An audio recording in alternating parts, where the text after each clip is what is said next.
मतलब बिल्कुल दिमाग नहीं लगाना होता जो नेक्स्ट चैप्टर आ रहा है। इनफैक्ट जब जेई सब्जेक्टिव होती थी उस जमाने में, जो गरीब लोग होते थे, गरीब का मतलब पैसों से नहीं होता है ना, मतलब वो भी होता है, पर आपकी उम्र में गरीब का मतलब कहाँ से होगा, यहाँ से। हाँ, उनको हम एडवाइस देते थे कि बेटा तुम हीट कर लो, ज्योमेट्रिकल ऑप्टिक्स कर लो, मैकेनिक्स रहने दो, और मॉडर्न कर लो, मॉडर्न फिजिक्स, तो तुम्हारा हो सकता है जेई निकल जाए फिजिक्स। तो मतलब गरीबों का चैप्टर है जो नेक्स्ट चैप्टर आने वाला है, तो आप में से कई लोग खुश हो सकते हैं, राइट।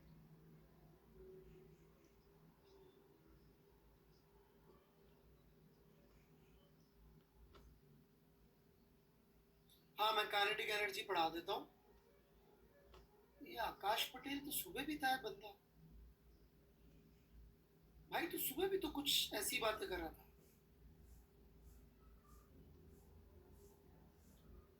तो रिजिड बॉडी की शीट तो आप करो ना आराम से, दीपावली तक का, न्यू ईयर तक का टाइम लो। हैप्पी न्यू ईयर तक के लिए है दीपावली, हैप्पी न्यू ईयर की गिफ्ट मान ले आप रिजिड बॉडी की शीट। उसको तो धीमे धीमे करके, मतलब क्या बोलते हैं, धीरे धीरे टेस्ट ले लेके खाना है, रस ले लेके। समझ है मेरी बात?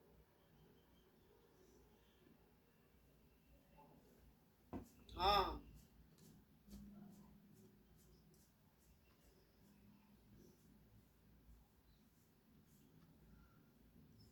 हाँ जी पटेल जी, आप हैं क्या?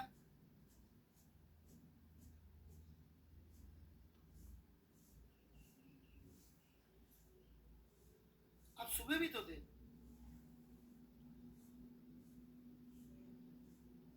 सर कुछ पढ़ाया है क्या आज?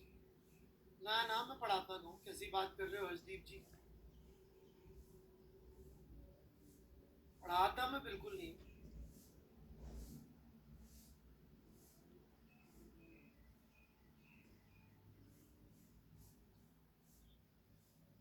Work done by static friction.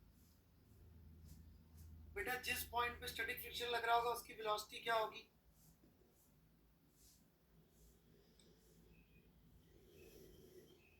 Patel जी को जवाब देने दो यार। श्रवण कुमार जी सॉरी मांग रहे, किस चीज की सॉरी मांग रहे तो बता दो। प्रशांत वर्मा जी भी सॉरी मांग रहे। क्या हो गया भाई? कुछ पीछे ऊपर इन्होंने गाली लिखी क्या मेरे को? हैं?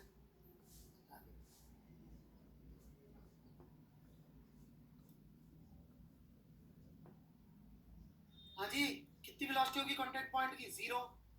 तो बेटा मैंने वर्क सिखाया था ना, डी डब्ल्यू को आप हमेशा सोचिए V D T. V zero तो कितना हो गया वर्क हर मोमेंट पे? जीरो। ठीक है, चलिए जी, मैं आगे बढ़ूंगा अभी। एक क्वेश्चन और आया कोई रेलेवेंट हुआ तो ये पटेल जी का ही। पटेल जी मैं आंसर दे दूंगा, आप मेरे पहले एक दो सवालों का जवाब दे दो। आप देंगे मेरे एक दो सवालों का जवाब पटेल जी? आप मुझसे सुबह भी 11th की फिजिक्स पढ़ रहे हो राइट? मैकेनिक्स पढ़ रहे हो ना सुबह?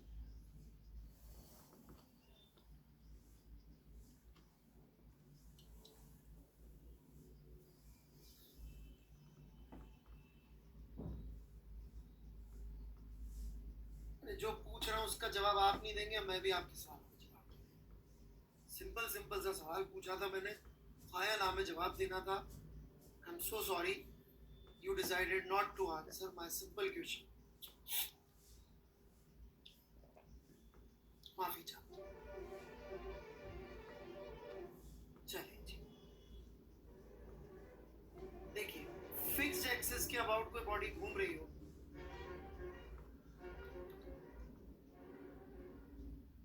राइट, तो उसकी काइनेटिक एनर्जी हम लोग निकाल लिए थे हाफ, या किसी एक्सिस के अबाउट, फिक्स को भी कहने की जरूरत नहीं है, राइट। एक बॉडी एक एक्सिस के अबाउट घूम रही है,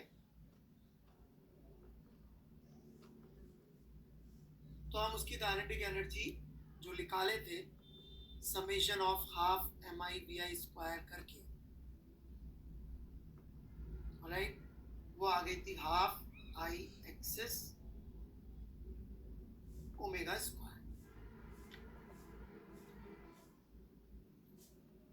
आई थिंक इसमें किसी को कोई इश्यू नहीं होना चाहिए, राइट? कोई तकलीफ इसमें? अब मैं चाहूं तो यहां से भी आगे बढ़ सकता हूं, नहीं तो एक पुरानी चीज थी अपनी, वहां से भी ले सकता हूं कि kinetic energy of system is kinetic system with respect to centre of mass plus half mvcm square. फिर से मैं एम्फेसाइज करना चाहूंगा कि ये क्वांटिटी और कुछ नहीं, summation of half mi/vi square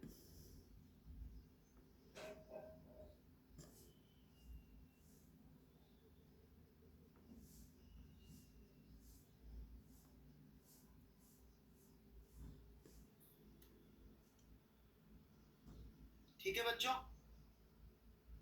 ये भी मैंने प्रूफ किया हुआ है, एक एक पार्टिकल की वेलोसिटी लिखकर मैं जोड़ दूंगा तो यही रिजल्ट आता है कि नहीं किया हुआ है प्रूफ? प्रूफ किया हुआ है ना मैंने? ऑलराइट,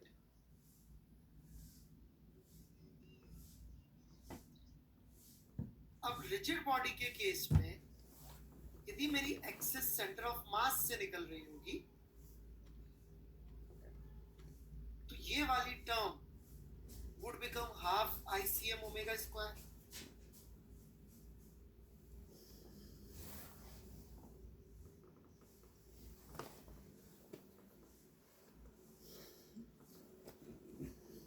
कोई डाउट हो तो पूछ ले यहां तक।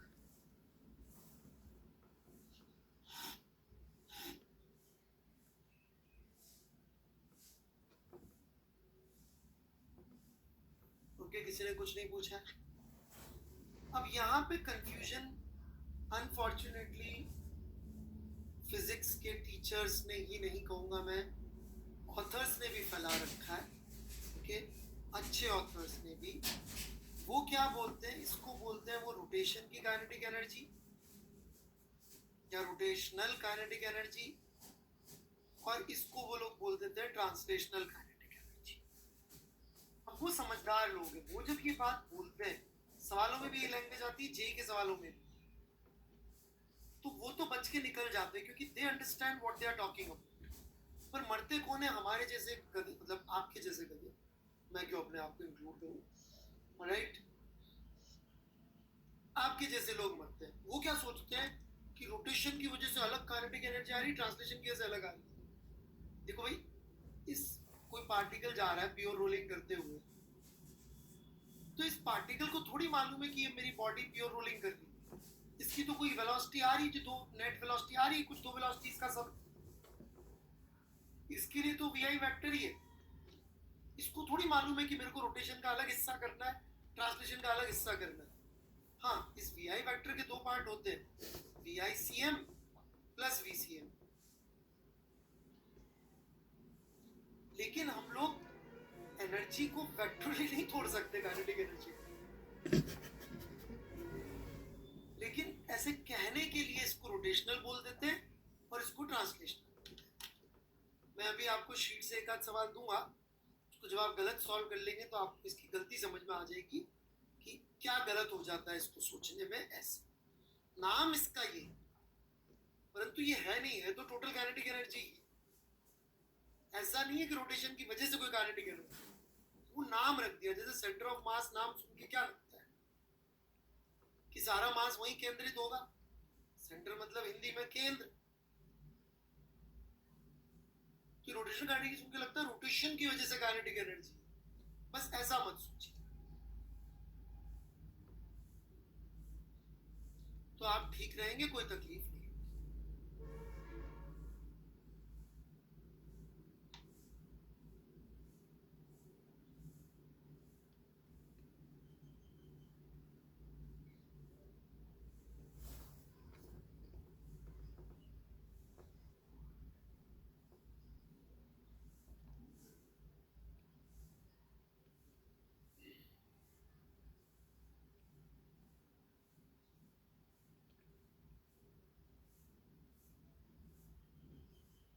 पटेल साहब कुछ कॉम्प्लिकेशंस लग रही हैं आपकी लाइफ में। राइट, सिंपल सवाल का इतना बड़ा आंसर दे रहे हैं तो मेरे समझ में नहीं आ रहा है। एक कोर्स बेटा 11th का चल रहा है जहाँ पे रिजिड बॉडी खत्म होने वाली है, एक कोर्स 13th का चल रहा है जहाँ पे मोमेंटम शुरू हुआ है। मेरा उद्देश्य आपको किसी भी तरह से परेशान करना नहीं था, मैं सिर्फ आपको सही गाइडेंस देना चाह रहा था ताकि आप मेरे को जो भी थोड़ा बहुत फिजिक्स आती है जेई के हिसाब से उसका मैं आपको बेस्ट पॉसिबल आउटपुट दे सकूं।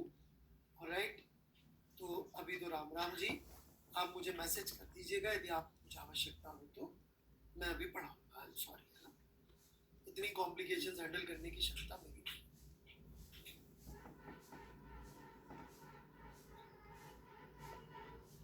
बढ़े क्या आगे बच्चे लोग? नाम है लेकिन इस नाम को बहुत दिल पे नहीं लेना कि रोटेशन की वजह से अलग होती है, ठीक है ना? रोटेशन की वजह से अलग से कुछ नहीं होती एनर्जी।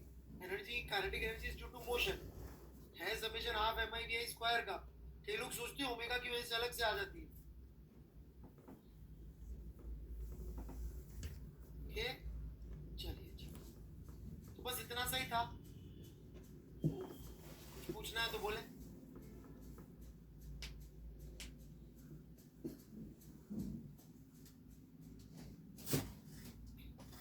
नहीं,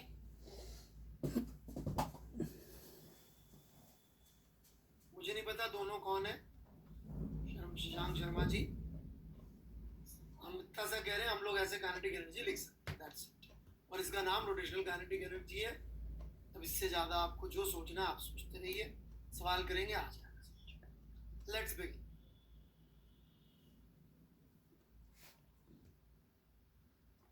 तो लास्ट एग्जांपल हमने क्या लिया था, मुझे थोड़ा सा याद दिलाएंगे क्या? एचसीवी का वो हाईएस्ट पॉइंट पे जाना। चलिए थोड़े से डिफरेंट क्वेश्चन से शुरुआत करते हैं आज। पतंग उड़ाने की चरखी देखिए,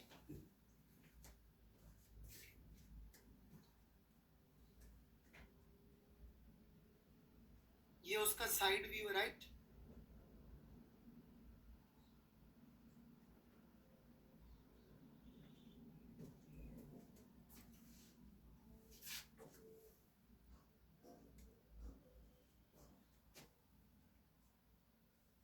ऐसा ही दिखेगा, कुछ अलग दिखेगा?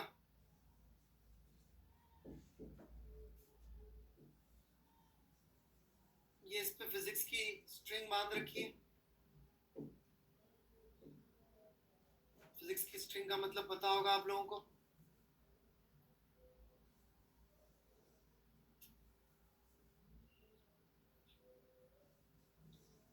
ये अपनी बढ़िया वाली स्ट्रिंग, बढ़िया वाली पुली है पुराने जमाने की, मस्त आइडियल वाइडियल सब है।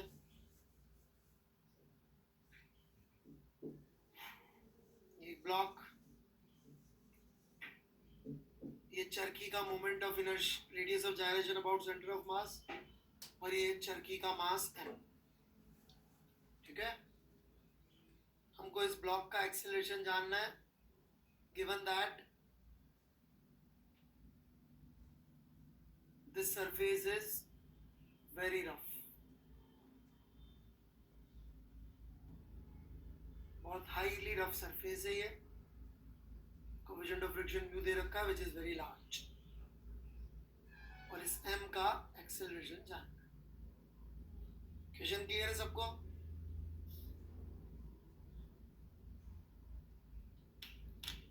क्लियर है तो बैठ जाए।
शुरू करें?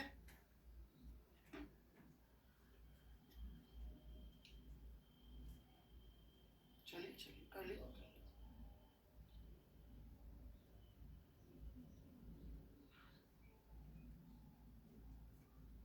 बेटा मैथ्स का होमवर्क भी करना पड़ेगा साथ साथ।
शुरू करें भाई?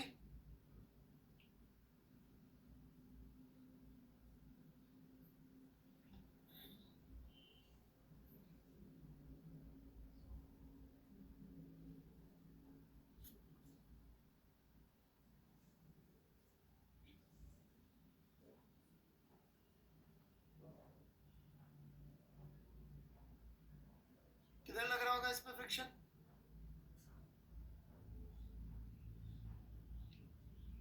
फ्रिक्शन किधर मानूं?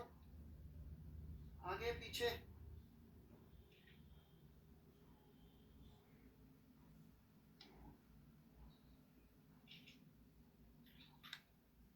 जिधर चाहे मान सकते हैं, राइट?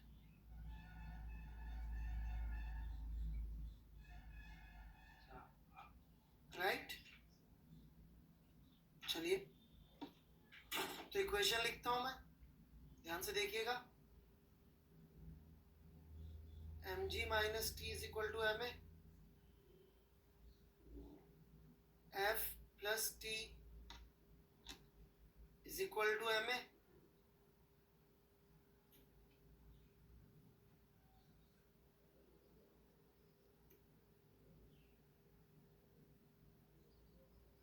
राइट?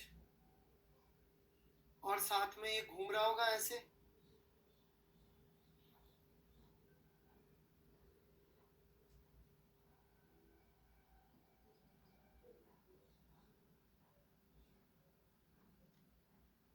राइट? तो लोएस्ट पॉइंट का एक्सेलरेशन आ जाएगा ए माइनस अल्फा, ये आएगा लोएस्ट पॉइंट का एक्सेलरेशन।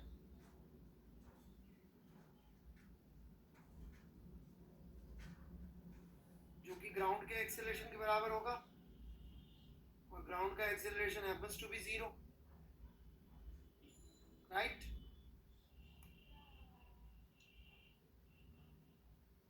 और लास्ट इक्वेशन आएगी टॉर्क की, T into R minus F into 2r, यहाँ पे 2r आएगा। Thank you.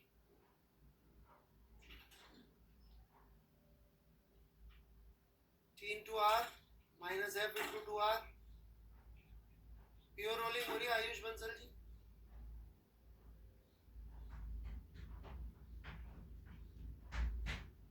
Is equal to I alpha, tension का टॉर्क अंदर, फ्रिक्शन का टॉर्क बाहर।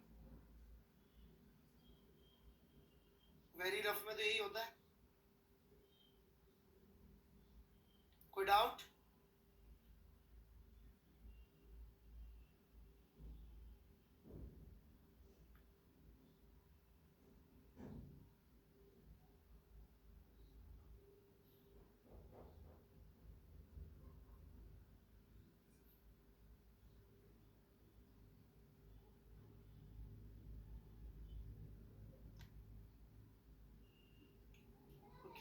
लिख लिया सबने?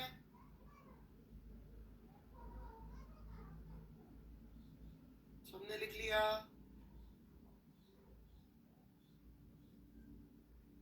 ओके, कार्ड दीजिए।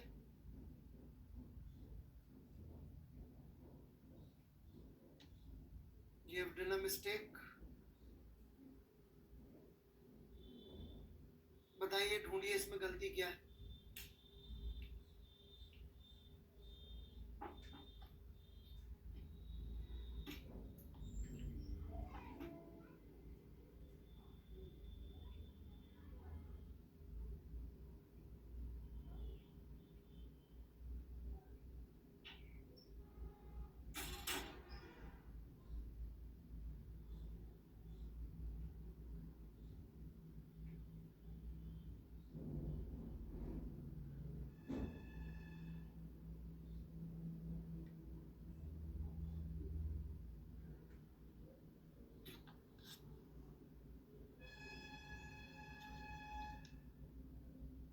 Okay, so here is the mistake.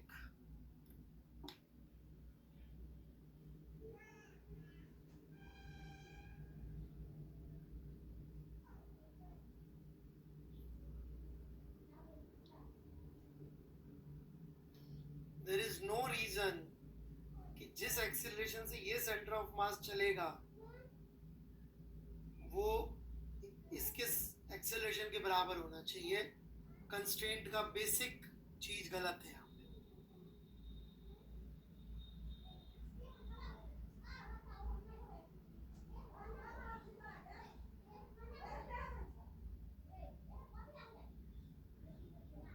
हमने कभी नहीं प्रूव किया कि ये सेंटर जिससे चलेगा एक्सेलरेशन से आगे वो इसके बराबर होगा।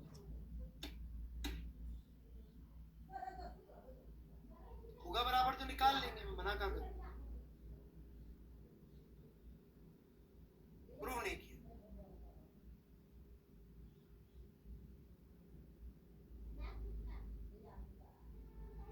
तो हमको ये मानना पड़ेगा ये A1 से आगे जा रहा है सेंटर, अल्फा 1 से ये घूम रहा है। तो मैं रिलेशनशिप निकाल के दिखाता हूँ आपको और फिर आगे बात करेंगे। ओके, देखिए जी, ये पॉइंट ए से नीचे जा रहा है, ये पॉइंट ए से नीचे जा रहा होगा, तो ये पॉइंट ए से आगे जा रहा होगा।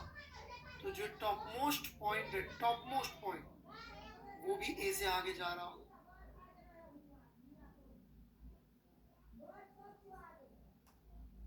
ग्रेट। और वो जिसको टच कर रहा है, रोप का टॉप मोस्ट पॉइंट जिसको टच कर रहा है, इस के इनर पॉइंट में, इसका एक्सेलरेशन आगे की तरफ होगा अल्फा 1 आर, ऐसे घूम रहा है इस वजह से, प्लस A1। और जिसको ये टच कर रहा है रोप का, वो जा रहा है ए से, और यदि स्लिपिंग नहीं हो रही है तो A must be equal to A1 plus alpha 1। इसलिए मैंने कंस्ट्रेंट पढ़ाते हुए वो वर्चुअल वर्क या T इंटू V वाला मेथड नहीं सिखाया था। वर्क एनर्जी में बता दिया था, पर मैंने कहा था रिजिड बॉडी में कंस्ट्रेंट की सोच काम आएगी और कुछ काम नहीं आएगा।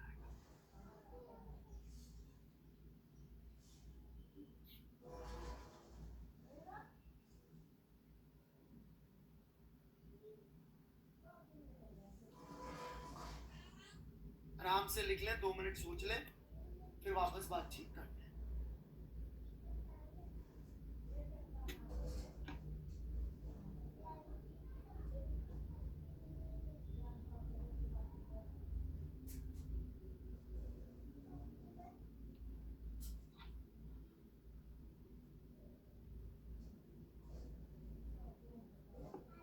लिख लें, जो भी डाउट है पूछे, मैं पूरा प्रयास करूंगा उत्तर देने की।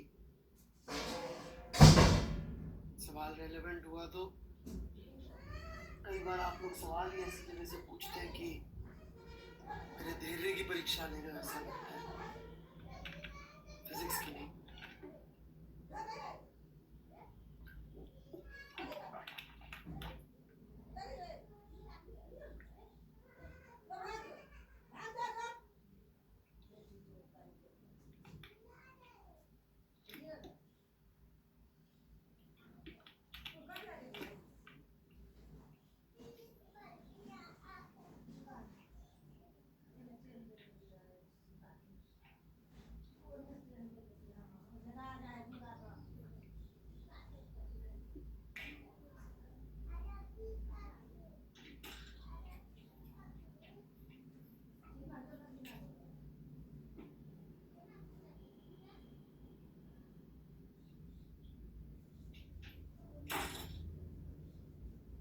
हाँ जी भाई, समझ में आ गया तो बोलो यस।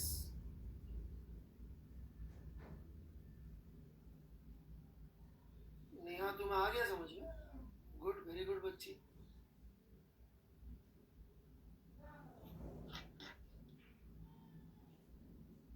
कल वाले क्वेश्चन में mg sin थीटा से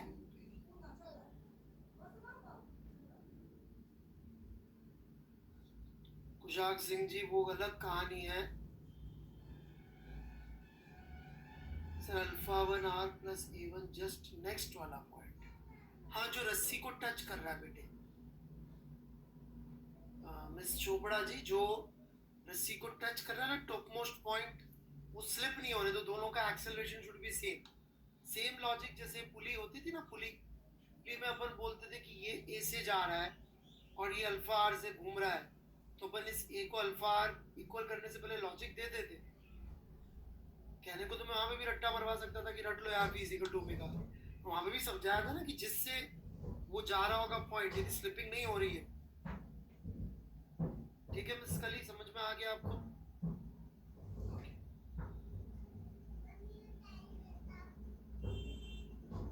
सर हम एंगुलर एक्सेशन सीएम से आर डिस्टेंस पर लेकर भी सॉल्व कर सकते हैं। पता नहीं, मुझे समझ में नहीं आया। आप जो चाहे कर सकते हैं सुप्रीत राज जी। ऑलराइट, मेरे समझ में नहीं आ रहा तो मैं उत्तर कैसे दूंगा। आप कर लीजिए, पहले पेन चला लीजिए, और गलत करने पे क्या होगा? वर्स्ट, एक कागज वेस्ट होएगा, थोड़ी सी इंक, है ना? और कुछ? Moment of inertia plus mr square, ये क्या लिख रहे हो भाई? उसको जो करना है सुप्रीत जी कर लीजिए, अगली क्लास में पूछ लेना, ठीक है? आगे बढ़े हम। If there are no further doubts here,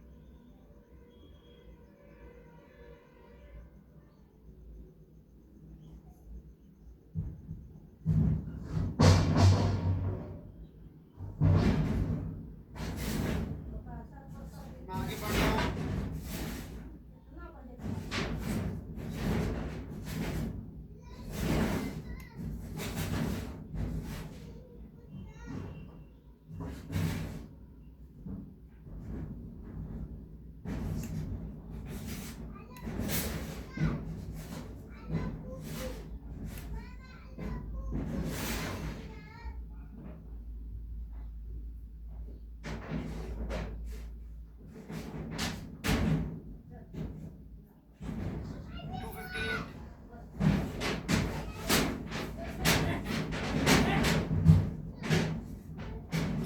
आप खुद निकाल सकते हैं।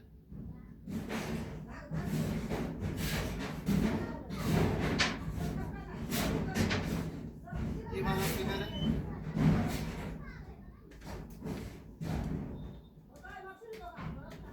ऊर्जा।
ललितदास जी इतना बड़ा राइट मार रखा यार, लाल रंग का।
चलिए मैं शुरू कर रहा हूँ सॉल्यूशन।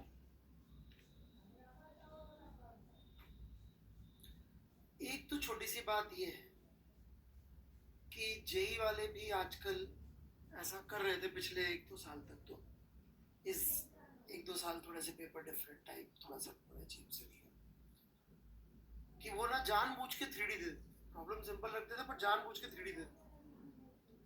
जैसे ये भी जबरदस्ती 3D बना रखा है। जब मैं इसका सॉल्यूशन शुरू करूंगा मैं तो 3D बनाऊंगा ही, क्योंकि वो वाली डायमेंशन की तो कोई जरूरत है नहीं सवाल।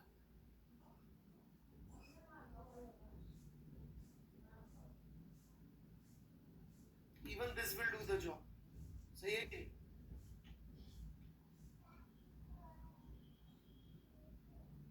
राइट? कोई फर्क पड़ रहा है क्या उस डायमेंशन का? नहीं ना?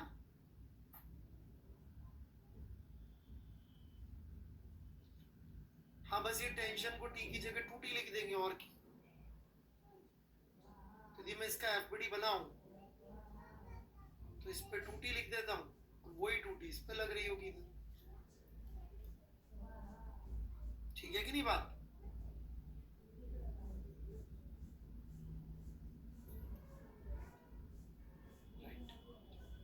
नीचे वाले ब्लॉक का एफबीडी बनाऊंगा तो उसमें एक एमजी भी आ जाएगा।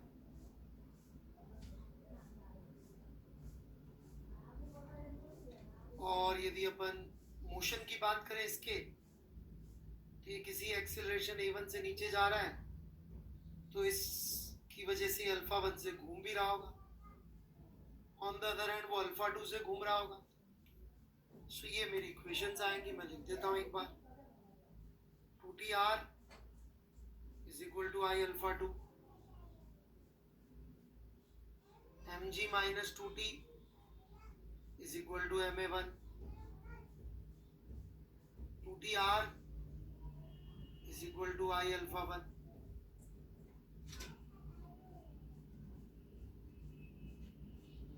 A1 से नीचे जा रहा है, राइट?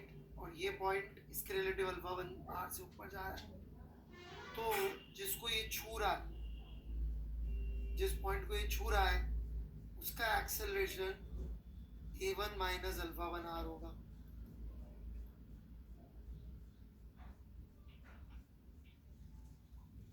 तो रस्सी यदि ये वाला point A1 minus alpha 1 R से नीचे जा रहा होगा तो रस्सी का ये पॉइंट नीचे जा रहा होगा अल्फा 2 R से।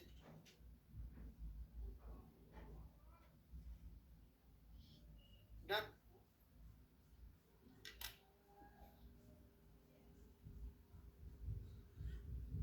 सिमेट्री से शिफत अली जी, आर बाउंड सिमेट्रिकली सवाल पढ़िए, लिखा हुआ है फिगर के ठीक नीचे वर्ड लिखा हुआ है सिमेट्रिकली। सवाल को पढ़ना पड़ता है शिफत जी। ये तीसरी चौथी इक्वेशन सबसे क्रिटिकल है, एक बार अच्छी तरह से लिख ले, समझ ले, फिर अपन आगे फिर से डाउट के लिए खोल दें।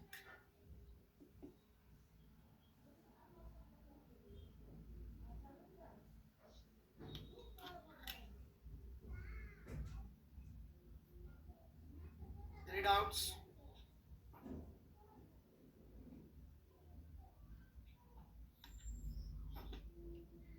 अर्पित जी, आपने कंस्ट्रेंट कैसे सीखा ये बता दीजिए बस मुझे, सच सच, है ना? गुरु से झूठ बोलते तो परशुराम का श्राप लगता है।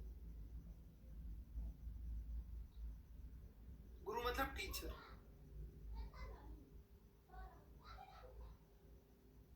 किससे सीखा है, कैसे आता है, कंस्ट्रेंट कैसे सॉल्व करते हैं?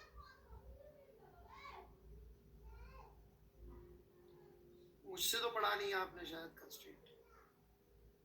कैसे सॉल्व करना सीखा, क्या करते हैं सॉल्व करने के? कंस्ट्रेंट का कॉन्सेप्ट क्या सीखा है, बस ये तो पूछ लो।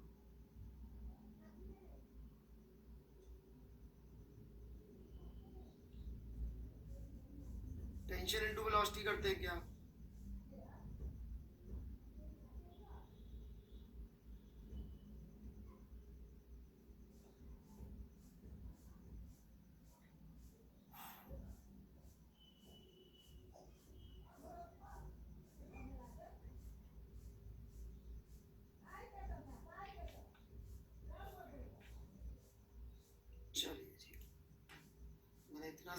भाई तुम कैसे करते हो।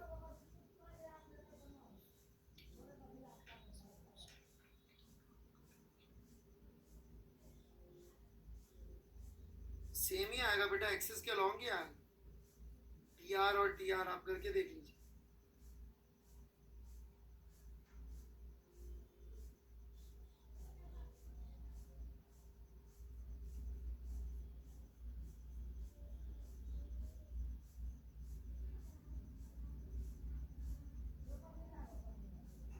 ये मैं एक बार रिपीट कर देता हूँ, देखिएगा। ये जो पॉइंट है, ये पॉइंट, ये नीचे जा रहा होगा A1 माइनस अल्फा 1 R से, राइट। और ये जिसको टच कर रहा है रोक का पॉइंट, हेंस उसका भी होना पड़ेगा एक्सेलरेशन, कि नहीं होना पड़ेगा। और रोक के इस पॉइंट का जितना है, रोक के इस पॉइंट का भी इतना ही होगा।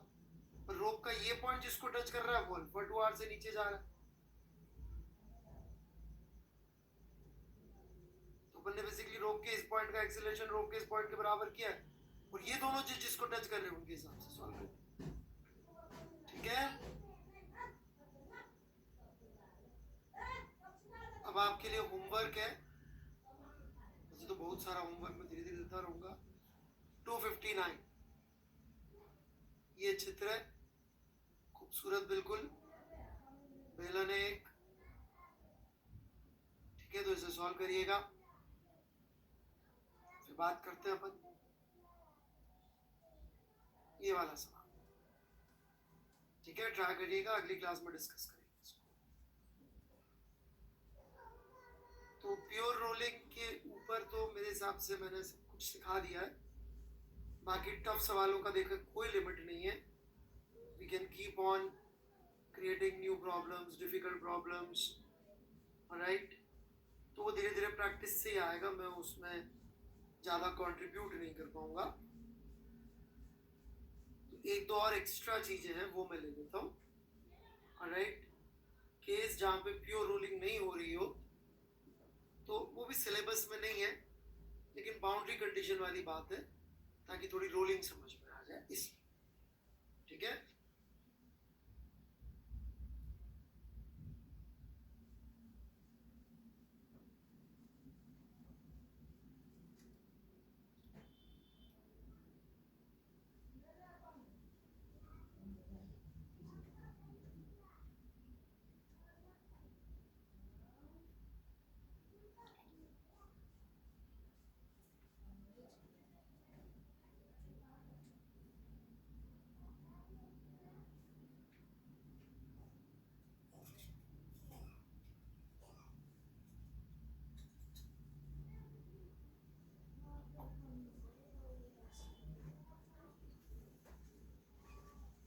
एक रिजिड बॉडी है जिसका सर्कल जो रेडियस आर की है, मास है, रेडियस ऑफ जायरेशन की है,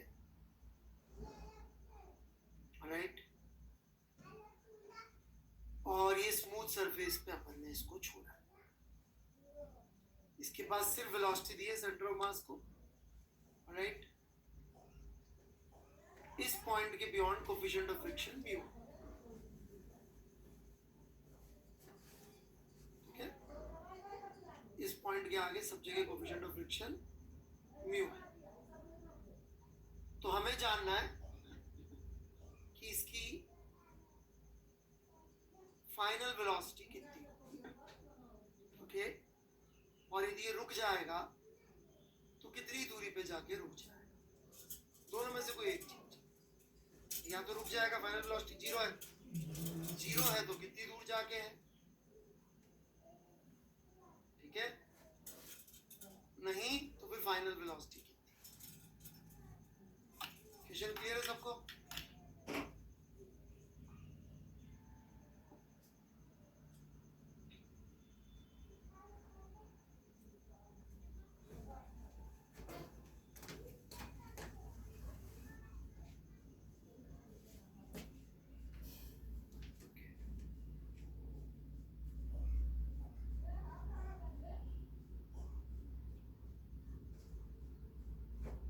सुप्रीत राज जी क्या कहना चाह रहे हैं आप टॉर्क को लेके, मैं समझा नहीं। ये मैंने इक्वेशंस लिखी है, which of these equations you think is wrong, Please tell me so I can correct.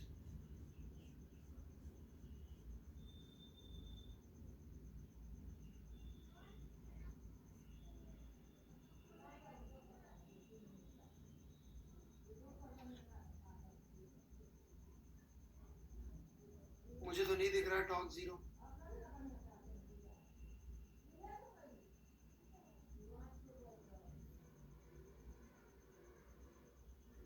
Supreet जी है क्या? 3, 2.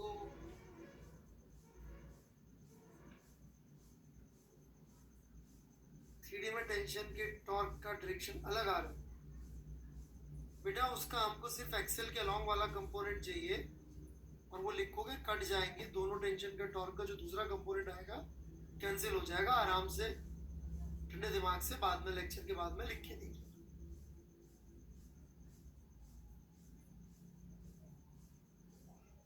ठीक है, लेक्चर के बाद लिख के देख लेना कट जाए. चलिए फिलहाल let's begin this.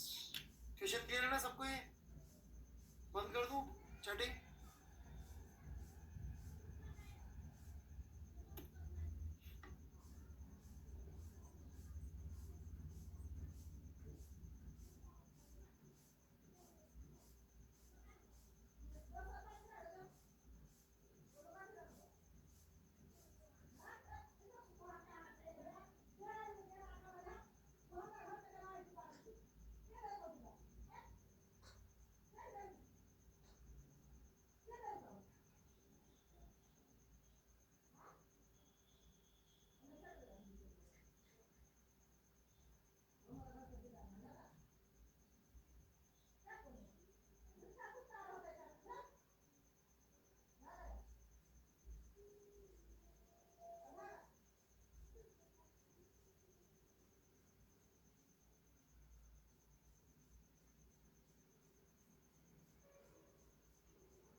Okay, let's begin.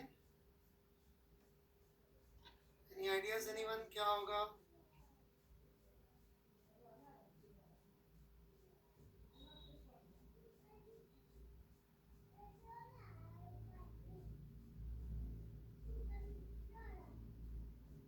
रुक जाएगा क्या?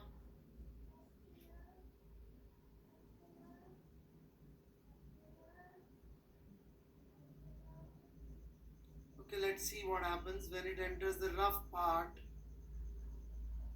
Definitely friction will act. किधर ऐड करेगा फ्रिक्शन?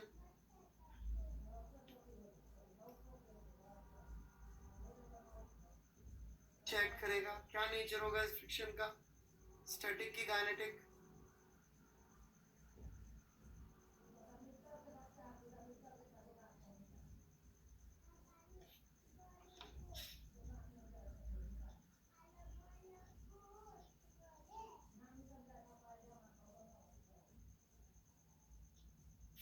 जहां साहब स्टैटिक कब लगता है?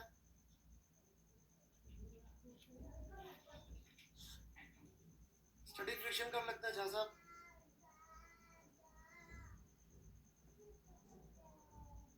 ओके, तो यहाँ पर जमीन रेस्ट पे है और ये यू से चल रहा है, तो आपके हिसाब से स्टैटिक लगना चाहिए सेंटर होते ही।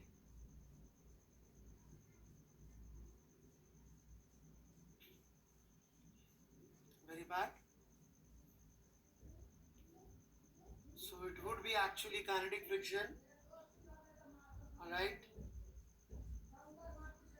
जिन्होंने भी static लिखा था, I hope you understand the mistake.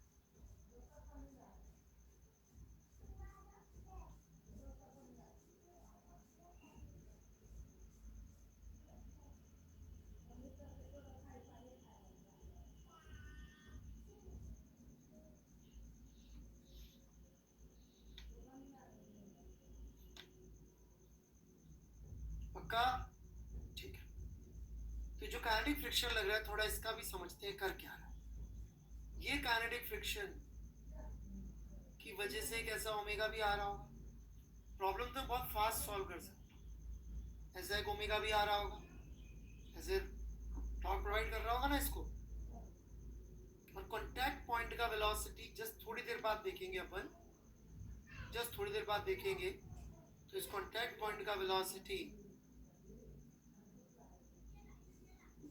v minus omega R होगा, लेकिन आगे की तरफ होगा, राइट? इनफैक्ट कोई मुझसे पूछे v आफ्टर टाइम t, तो मैं लिख सकता हूँ v after time t would be mu u minus mu mg बटा m इंटू t। कोई मुझसे ओमेगा पूछ ले थोड़ी देर बाद, तो इनिशियल तो जीरो थी, alpha which is mu mg r upon M K square into T. पता नहीं मेरी बात समझ में आई कि नहीं? This is alpha.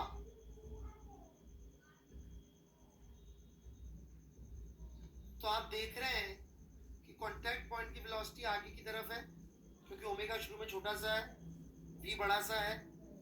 तो इस काइनेटिक फ्रिक्शन की वजह से आप देख सकते हैं v की वैल्यू हो रही है कम, कम हो रही है ना v की वैल्यू, और ओमेगा की वैल्यू बढ़ रही है, राइट? थोड़ी देर बाद इस कॉन्टैक्ट पॉइंट की जो वेलोसिटी है v minus omega are,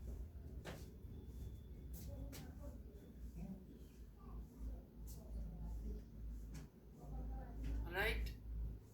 v के घटते घटते ओमेगा के बढ़ते बढ़ते ग्राउंड के बराबर हो जाएगी, विच इज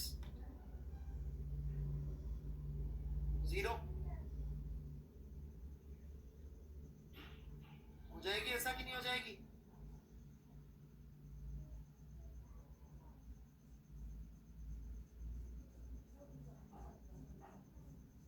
यहां तक लिख लें कहानी। मैं चैट बंद कर रहा हूँ, चैट खोलूंगा तो कोई डाउट होगा तो ही पूछेंगे, मतलब कुछ लिखेंगे यहाँ पे, नहीं तो बिल्कुल कुछ भी नहीं लिखेंगे।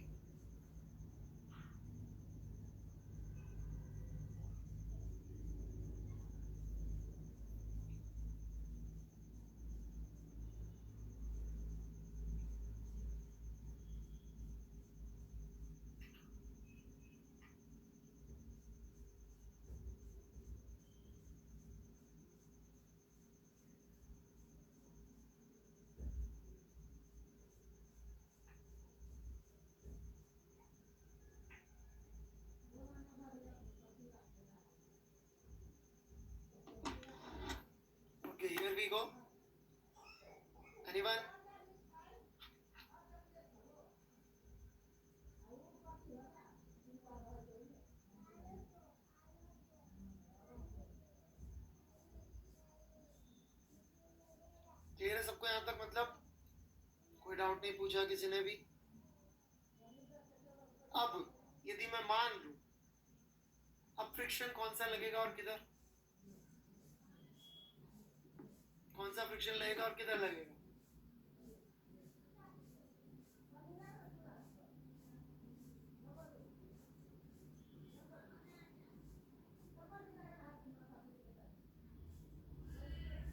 चलिए जी, कई लोग आगे बोल रहे हैं, लेट्स सी। मान लेते हैं इस पे फ्रिक्शन आगे लग रहा है। फ्रिक्शन आगे लगेगा तो क्या करेगा वो? वेलोसिटी को बढ़ा देगा, राइट? और ओमेगा को कम कर देगा।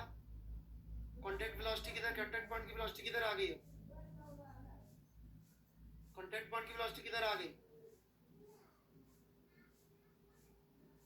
v बढ़ रहा है, ओमेगा कम हो रहा है, तो पीछे आ गई। वाह, शुक्र। आगे तो फ्रिक्शन यहाँ पे रिलेटिव मोशन के सपोर्ट में लग रहा है।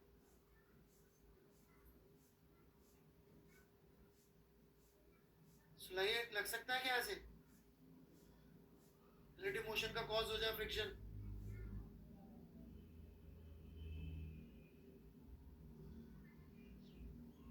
सो आगे तो गलत हो गया। चलो पीछे मान के देख लेते हैं।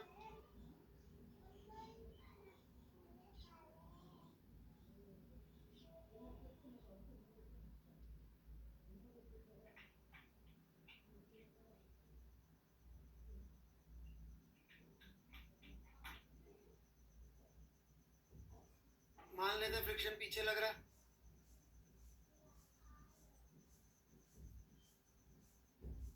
अब क्या होगा? ओमेगा 1r बढ़ जाएगा, तो v कम हो जाएगा। कांटेक्ट पॉइंट की वेलोसिटी किधर आ गई? पीछे। फिर ऐसा कर सकता है क्या फ्रिक्शन? खुद के अलोंग ही रिलेटिव वेलोसिटी ले आए। इसका मतलब फ्रिक्शन पीछे भी नहीं लग सकता, आगे भी नहीं लग सकता।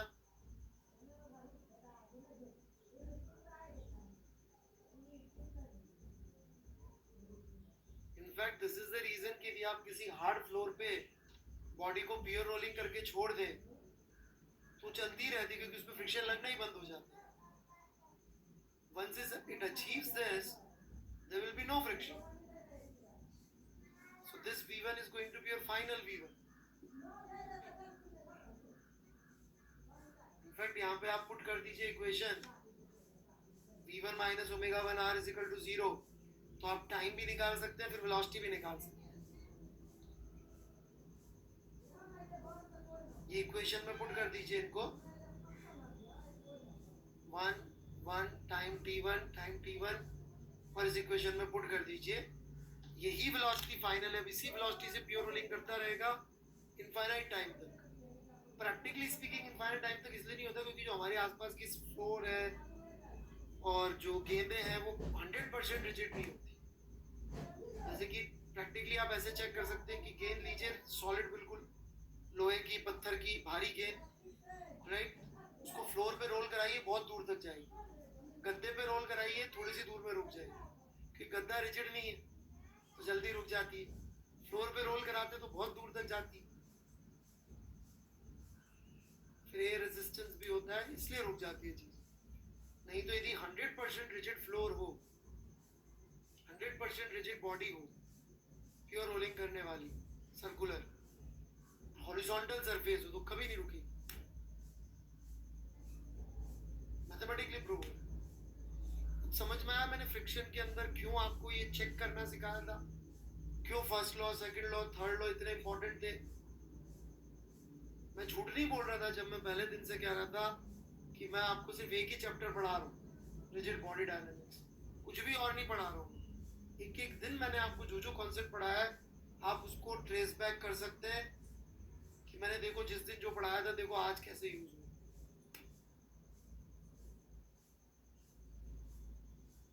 लिख लें एक बार, फिर इसका मैं एक फास्ट सॉल्यूशन दूंगा, फिर एक लास्ट प्रॉब्लम बचती है कार वाली, ऑलराइट?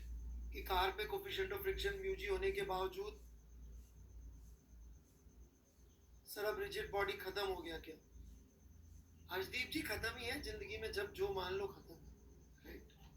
बिल्कुल जी खत्म हो गया जी। सत श्री अकाल, राम राम जी। बाकी लोग लिख लें।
लिख लिया बच्चों?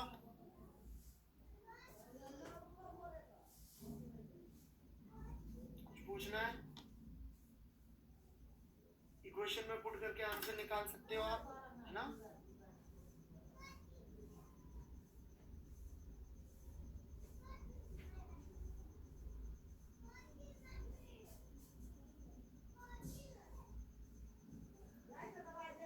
इससे टाइम निकाल के यहाँ पुट कर देंगे तो फाइनल वेलोसिटी आ जाएगी।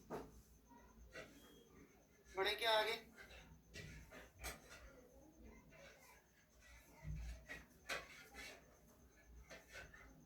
विहान वर्मा जी, आपने फ्रिक्शन पढ़ा है मुझसे? मुझे लगता नहीं है पढ़ा है। तो बेटा इसकी कांटेक्ट पॉइंट की यदि कोई वेलोसिटी है आगे की तरफ तो ऑब्वियसली फ्रिक्शन लगेगा। याद रखिएगा, टीचर से झूठ बोलेंगे भगवान परशुराम का श्राप लगेगा, जरूरत के समय भूल जाएंगे।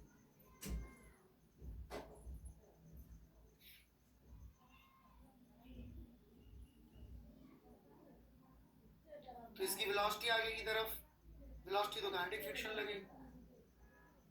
काइनेटिक फ्रिक्शन कब लगता है? Whenever relative velocity is non zero. तो नॉन जीरो रिलेटिव वेलोसिटी, इसलिए काइनेटिक फ्रिक्शन लगेगी।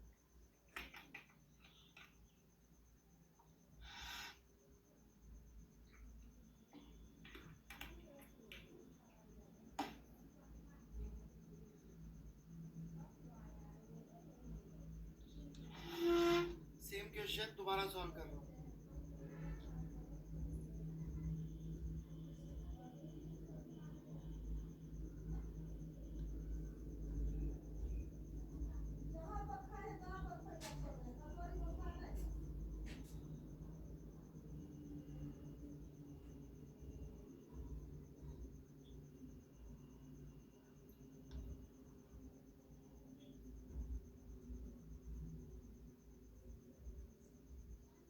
इनिशियली ये दिया था अपन ने इसको, फाइनली इसकी v1 और ω1 ऐसी वैल्यू आ जाएंगी कि जिसके बाद कोई भी फ्रिक्शन नहीं लगेगा, such that v1 minus ω1r is equal to 0, right? अब देखो, इस पे एक फ्रिक्शन लग रहा होगा ऐसे, इस पे एक नॉर्मल लग रहा होगा ऐसे, और एक mg लग रहा होगा। यदि मैं जमीन पे एक पॉइंट ले लूं O, तो what is the torque of this rigid body about O? 0. What is the initial angular momentum of this rigid body? MUR. भूल गए हो तो याद दिला दूं। एंगुलर मोमेंटम के लिए equation, angular momentum of system is angular system about centre of mass plus RCM cross MVCM। तो ये RCM क्रॉस MVCM और तो पहली टर्म जीरो, चाहे तो पहले जीरो लिख दूं, ठीक है। Final angular momentum M K square omega 1 plus M V 1 R, equate कर दीजिए, सीधा आंसर आ जाएगा।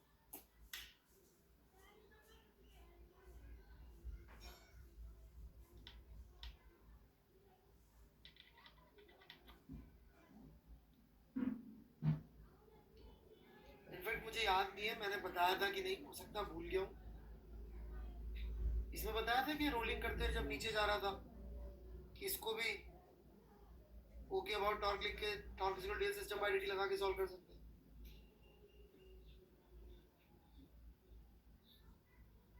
ऑलराइट, चलिए एक सवाल और ट्राई करते हैं।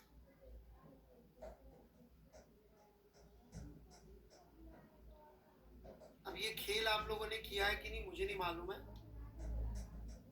किया होगा तो बढ़िया समझ में आएगा।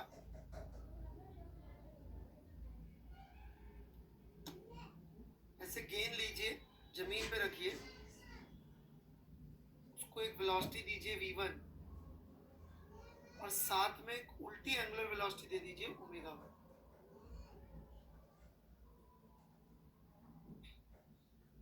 If you do it properly, it comes back.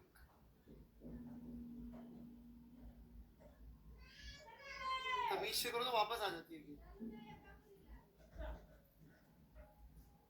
आ जाती है क्या?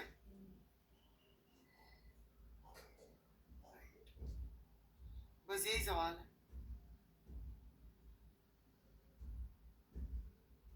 सब डेटा दे रखा है, कोफिशिएंट ऑफ फ्रिक्शन म्यू है, सेंटर ऑफ मास की रेडियस ऑफ जाइरेशन दे रखी, रेडियस दे रखी, ऑलराइट। कितनी ओमेगा 1 होनी चाहिए कि वापस आ जाए, बाकी सब दे रखा है। Find omega 1 in terms of all this data कि वापस आ जाए। क्वेश्चन क्लियर है? खेल ओमेगा का ही होता है एक्चुअली, कितना तेजी से हाथ घुमाते हैं। सवाल भी यही है, find omega 1 in terms of all this data कि वापस आ जाए। क्लियर है क्वेश्चन?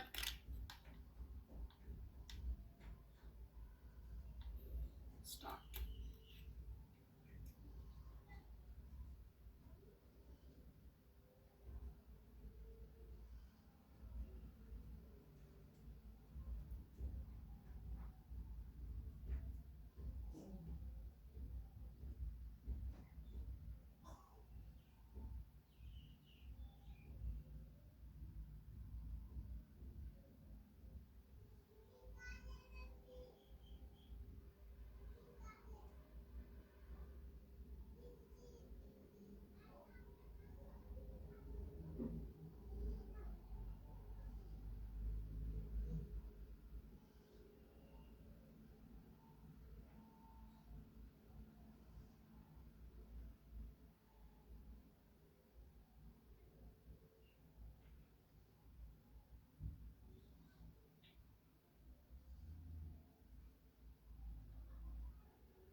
शुरू करूं? देखिए वापस क्यों आएगा पहले ये समझते हैं। इस पे काइनेटिक फ्रिक्शन का फोर्स लग रहा होगा पीछे की तरफ, एग्रीड, जो कि इस ओमेगा को भी कम कर रहा होगा और वी को भी कम कर रहा होगा। ओमेगा को भी कम करेगा और वी को भी कम करेगा। अब या तो ओमेगा पहले मरेगा या वी पहले मरेगा, राइट? लेट्स से ओमेगा पहले मर गया, वी बचता है। So if something like that happens, तो इसके पास एक वेलोसिटी होगी और ओमेगा नहीं होगा। इस कंडीशन में क्या होगा? ये तो यही वाला सवाल बन गया,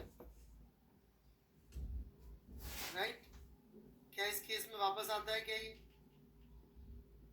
नहीं। इसमें तो फिर इसके पास धीरे धीरे करके ऐसी वाली ओमेगा आ जाएगी और ये चलता ही चला जाएगा, तो इसमें तो पक्का वापस नहीं आएगा। Let's check the other case. कोई डाउट यहां तक तो पूछ लीजिए, बहुत स्लोली चल रहा हूं। कि लेट्स से v 0 हो गया पर ओमेगा का सेंस अभी भी वही है। जीरो नहीं हुआ तो भी सेंस वही होगा ना, वेलोसिटी 0 हो गई है। किधर लगेगा इस पे भी फ्रिक्शन? पीछे। और ये जो फ्रिक्शन पीछे लगेगा काइनेटिक, वो इस दिशा में वेलोसिटी लेके आएगा और धीरे धीरे v को बढ़ाएगा, ओमेगा को कम करेगा और कांटेक्ट पॉइंट की वेलोसिटी कभी ना कभी 0 हो जाएगी। कांटेक्ट पॉइंट की वेलोसिटी कभी ना कभी 0 हो जाएगी, राइट? तो इसका मतलब कंडीशन क्या होगी? कंडीशन ये होगी, यदि मैं दोबारा से सब कुछ लिख दूं,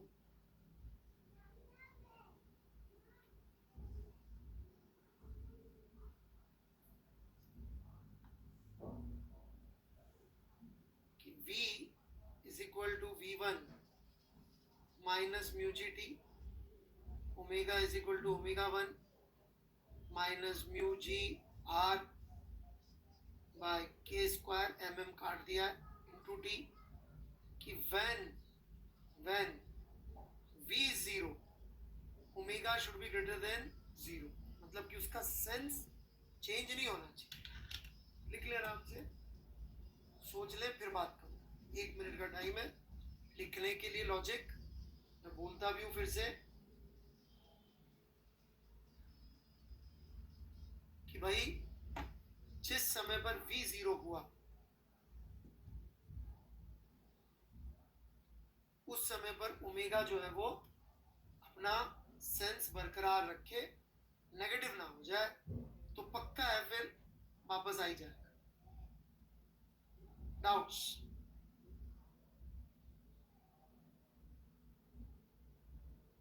एनीवन?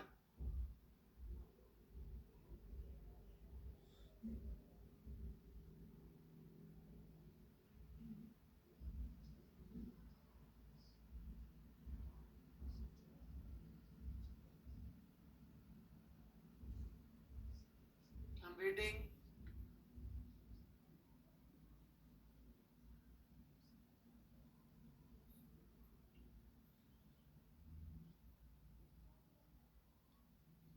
भाई समझ में आ गया तो यस लिख दो यार कम से कम।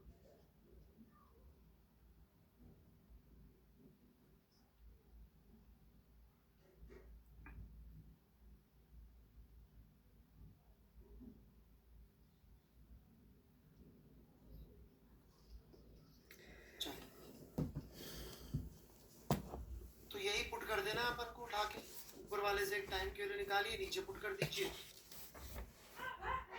टाइम की वैल्यू आ जाएगी v1 बाय म्यू जी, तो omega 1 minus mu G R by K square into v1 by mu G greater than 0, and you got your answer.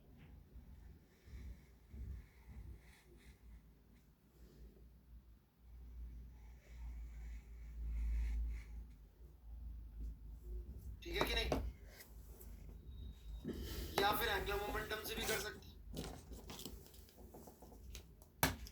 Angular momentum की इक्वेशन लिख के दिखाइए, देखिए उससे भी आ रहा है कि नहीं आ रहा है।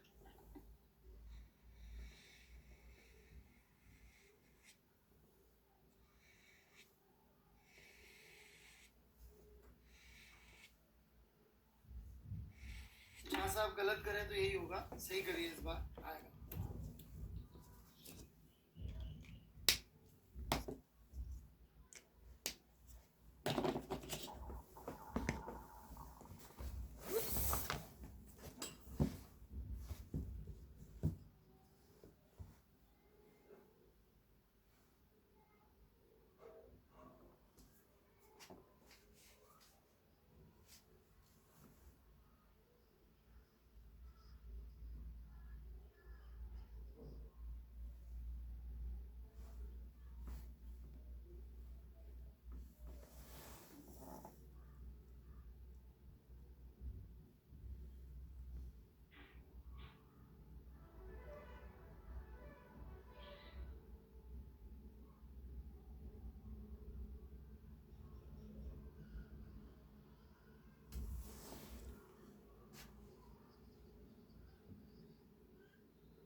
साइंस का ध्यान रखना पड़ता है। मान लीजिए मैंने इनटू द प्लेन पॉजिटिव लिया या out of the plane positive ले लेता हूँ, जाना चाहेगा यदि ये मेरी पॉजिटिव डायरेक्शन है तो इनिशियल एंगुलर मोमेंटम क्या होगा?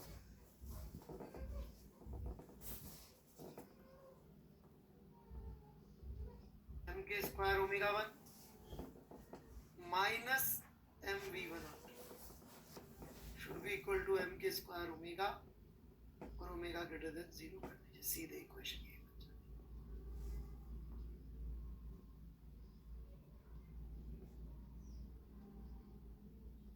और म्यू से इंडिपेंडेंट है कहानी, क्योंकि म्यू कम होगा तो बहुत देर बाद होगी घटना, म्यू ज्यादा होगा तो जल्दी हो जाएगी, पर म्यू पर डिपेंडेंसी नहीं।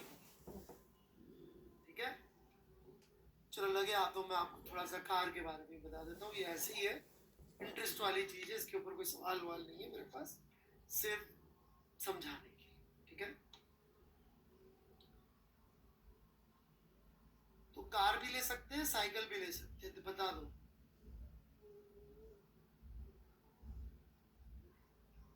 आपके हिसाब से लेना है तो साइकिल ही ले लेते हैं, कार की बात करोगे?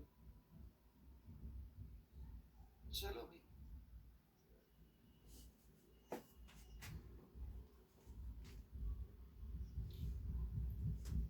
इंसान अपने हिसाब से करे बात तो अच्छा रहता है वैसे तो। ऑलराइट, चलिए भाई, ये कार जा रही इधर को।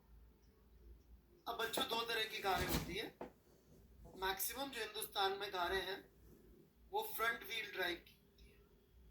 फ्रंट व्हील ड्राइव का मतलब ये होता है इंजन होता है आगे, राइट? मैं कार्स की बात कर रहा हूँ, एसयूवी की बात नहीं कर रहा। वो सिर्फ आगे वाले को टॉर्क प्रोवाइड करता है, कपल, आगे वाले व्हील्स को ही कपल देता है। समझ रहे क्या मेरी बात? पीछे वाले फ्री होते हैं। दो कारें जिसमें पीछे ड्राइव होती है, सिर्फ पीछे ड्राइव होती है, वो है लैम्बोर्गिनी और नैनो।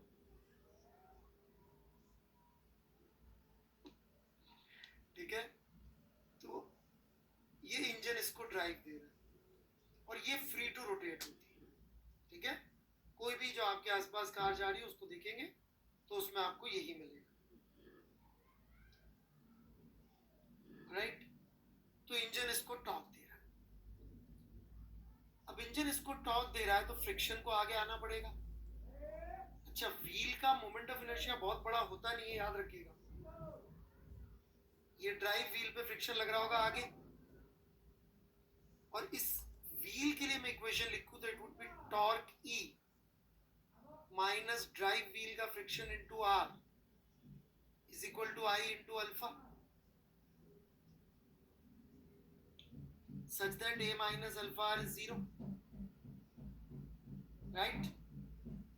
पीछे के व्हील को तो कोई भी नहीं मिल रहा घुमाने के लिए, पर जा तो वो भी रहा है ऐसे आगे, तो उसको कोई नहीं मिल रहा घुमाने के लिए, तो क्या होगा, उसको भी अल्फा तो यही वाला चाहिए, तो उसका जिसका कोई नहीं होता उसका कौन होता है, तो फ्रिक्शन लग जाएगा नॉन ड्राइव व्हील पे। किधर लग जाएगा, पीछे। ये जो फ्रिक्शन लगेगा नॉन ड्राइव व्हील पे पीछे, वो भी आई अल्फा के बराबर ही होगा। लेकिन I hope you understand, I is very very small, I is very very small. Practically इन वाली जो टर्म्स आ रही है इनको आप जीरो जैसा ट्रीट कर सकते हैं, बहुत स्मॉल है। तो कार के ऊपर एक फ्रिक्शन आगे लग रहा है, एक फ्रिक्शन पीछे लग रहा है। साइकिल के केस में इसको उल्टा कर लीजिए, साइकिल में ड्राइव व्हील पीछे होता है, पैडल से कनेक्ट होता है ना, तो साइकिल में ऐसा बोलते हैं कि पीछे वाले व्हील पे फ्रिक्शन आगे लगता है, आगे वाले पे पीछे लगता है, तो साइकिल आगे जाती क्यों है? या इसमें जो फ्रिक्शन आगे पीछे लग रहे हैं तो कार आगे जाती क्यों है? क्योंकि ये वाला जो फ्रिक्शन आप देख रहे हैं इसको लड़ना पड़ रहा है इंजन के टॉर्क से। जितना ज्यादा इंजन टॉर्क प्रोड्यूस करेगा उतना ज्यादा ये ऊपर बड़ा होना पड़ेगा। समझ रहे क्या मेरी बात? तो एक्चुअली ड्राइव व्हील का फ्रिक्शन इस नॉन ड्राइव व्हील के फ्रिक्शन से बहुत ज्यादा बड़ा आता है, क्योंकि ये I is very very small, moment of inertia of wheel में अपन हवा भरते हैं भाई, और कितना स्मॉल करूंगा, और उसमें अलॉय व्हील को ज्यादा प्रिफर करते हैं जो और हल्का होता है और मजबूत होता है। तो आई बहुत छोटा है, तो अल्फा थोड़ा बहुत बड़ा बड़ा हो भी जाए तो ढीला फर्क नहीं पड़ रहा। तो आप देख सकते हैं नॉन ड्राइव व्हील का friction would be much smaller than the drive wheel friction, and drive wheel का friction would be trying to fight off engine का टॉर्क। तो अल्टीमेटली कहां कहानी आ गई कि इंजन कितना न्यूटन मीटर का टॉर्क प्रोड्यूस कर पा रहा है। इंजन जितना ज्यादा न्यूटन मीटर का टॉर्क प्रोड्यूस करेगा उतना आपका नॉन ड्राइव व्हील का फ्रिक्शन हो जाएगा, उतना कार तेजी से भागेगी।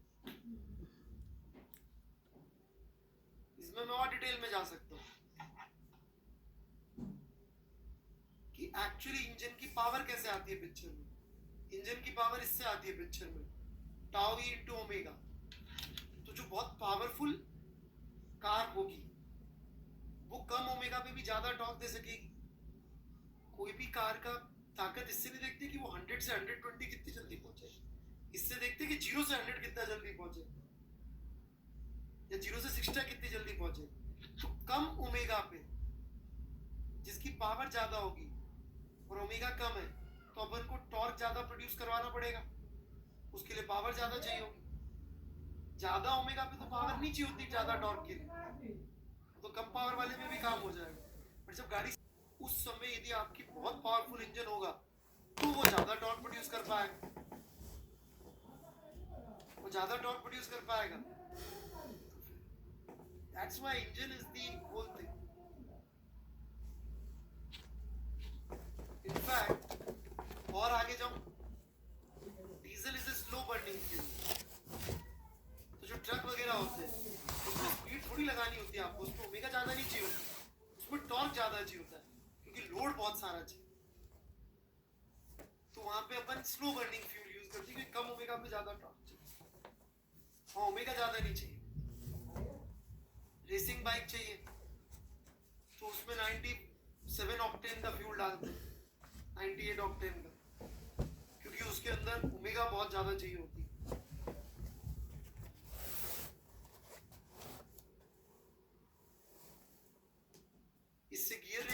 में आ जाते हैं। लोअर गियर रेशियो में अपन को ओमेगा कम होती है, टॉर्क ज़्यादा चाहिए होता है, वो सब समझ सकते हैं, बट हमको ऑटोमोबाइल इंजीनियरिंग नहीं सीखनी। मैं तो एक बेसिक सी बात बता रहा था। अपनी औकात पे वापस आ जाए तो साइकिल के पीछे वाले पहिए पे फ्रिक्शन लगता है आगे, आगे वाले पे लगता है पीछे।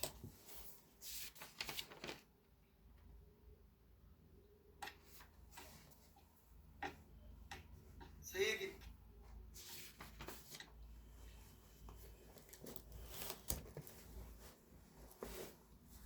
एक आध क्लास और ले लेंगे निहत जी, क्यों? उसके बाद हमसे नहीं मिलेंगे आप। मैंने नेहा बोल दिया तो नाराज हो गए।